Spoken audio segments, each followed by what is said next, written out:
Hello, welcome to Rashmi channel.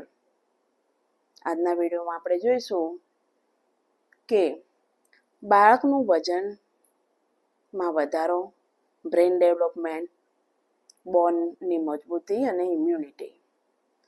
કેવો ખોરાક ખવડાવીએ તો આ બધું બાળકને મળી રહે એ આજના વિડીયોમાં આપણે જોઈશું. તો ખાસ કરીને બાળકને મગની દાળની ખીચડી, મોગરની દાળની ખીચડી અને પાલકની ખીચડી, એની અંદર સહેજ અડધી ચમચી ઘી નાખીને તમે બાળકને ખવડાવો તો દાળની અંદર પ્રોટીન, ન્યુટ્રિશન, પાલકમાં ઝીંક, મેગ્નેશિયમ, આયર્ન અને કેલ્શિયમ આ બધું જ ખીચડીની અંદર બાળકને મળી રહે છે.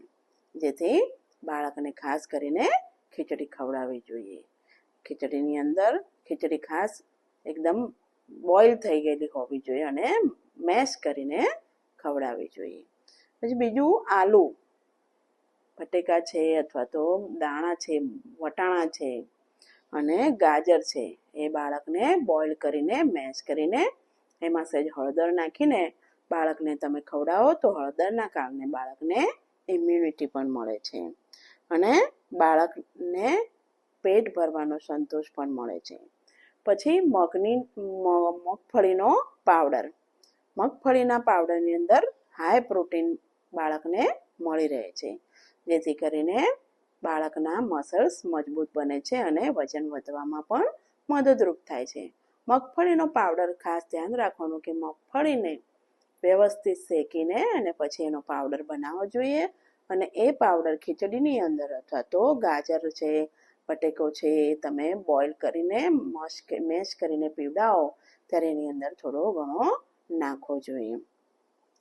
ખાસ એટલું ધ્યાનમાં રાખવું કે બાળકને ગાયનું દૂધ અને મધ પીવડાવવું જોઈએ નહીં, જેનાથી બાળકને ઇન્ફેક્શન લાગવાની શક્યતા રહે છે. Thank you. આજનો મારો વિડીયો ગમ્યો હોય લાઈક કરો, શેર કરો અને સબસ્ક્રાઈબ કરો.